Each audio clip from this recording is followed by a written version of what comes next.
আসসালামু আলাইকুম ওরহমতুল্লাহি ওবরকাতুহু। প্রিয় দর্শক, আপনারা আশা করি সবাই ভালো আছেন। আল্লাহ আপনাকে সবাইকে ভালো রেখেছেন, সবাইকে সুস্থ রাখুক। কেন যে আজকে কোরআনে পাক থেকে একটি ছোট আমল বা ওজিফা আপনাদের সম্মুখে নিয়ে এসেছি। আপনারা এই যদি আমলখানা করেন তাহলে 100% ইনশাআল্লাহ তাআলা কোরআন পাকের আয়াত দ্বারা যদি কাজ করেন আপনাদের কাজ সফল হবে। যে আজকে আমি আপনাদের সম্মুখে এই কিছু শুকনো মরিচ আর কিছু গোল মরিচ এখানে আছে।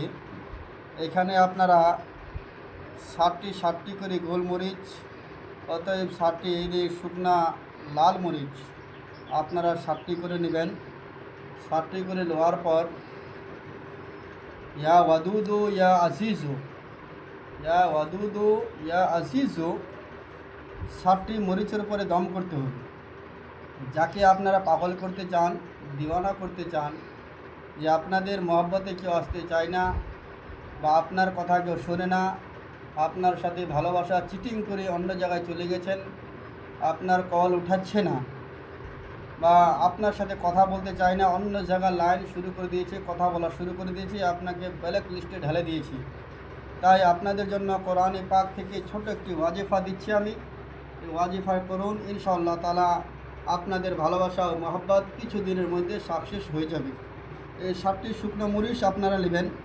এই 60টি শুকনো মরিচ নিয়ে ইয়া ওয়াদুদু ইয়া আজিজু, ইয়া ওয়াদুদু ইয়া আজিজু বলে একটা মরিচে ফুঁক মারবেন। এরকম ইয়া ওয়াদুদু ইয়া আজিজু বলে মরিচে ফুঁক মারে 60টা মরিচ এক জায়গায় কাজ করা হলো।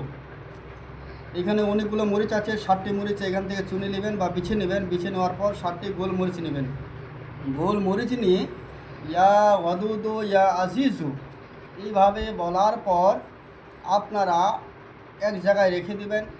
আর রাত্রে একটু কয়লার আগুন জ্বালাবেন বা কোনো জায়গায় একটু যেভাবে আগুন জ্বালাবেন, জ্বালাবার পর সেইখানে আপনারা করবেন কি, সে আগুনের মধ্যে এই শুকনো 60টি মরিচ আর গোল মরিচ সেইখানে ফেলে দিবেন। যখনই মরিচ 60টি আর 60টি গোল মরিচ জ্বলে যাবে, ইনশাআল্লাহ তাআলা কিছু দিনের মধ্যে আপনার ভালোবাসা আপনার কাছে ফেরত আসবে।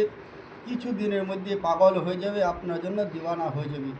যদি কেউ এই কাজটি নিজে করতে চান তাহলে আমার কমেন্ট বক্সে যাবেন, সেখানে একবার আল্লাহু আকবার লিখে দিবেন, আপনার এজাজত হয়ে যাবে, আপনার নিজে কাজটা করতে পারবেন। ইনশাআল্লাহ তাআলা আপনাদের কাজ সাকসেস হবে।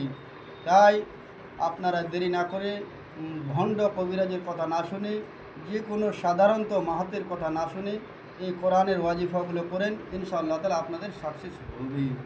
তাই আসসালামু আলাইকুম ওয়া রাহমাতুল্লাহি ওয়া বারাকাতুহু।